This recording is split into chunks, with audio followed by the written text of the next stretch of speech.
ஜப்பானில் ராணுவ வீரர்கள் 2 பேர் சென்ற கவாசாக்கி T4 ஜெட் விமானம் ஏரியில் விழுந்து விபத்துக்குள்ளானது. அதில் பயணித்த இருவரையும் மீட்புக் குழுவினர் தேடி வருகின்றனர். 1985 அறிமுகப்படுத்தப்பட்ட கவாசாக்கி T4 ஜெட் விமானத்தில் கருப்பு பெட்டி போன்ற சாதனங்கள் இல்லாததால் விபத்துக்கான காரணத்தை கண்டறிவது கடினம் என கூறப்படுகிறது.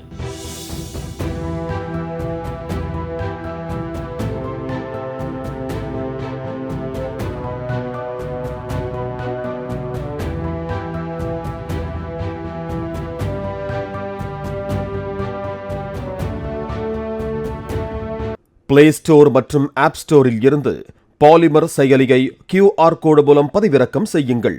செய்திகளை உடனுக்குடன் பெறுங்கள்.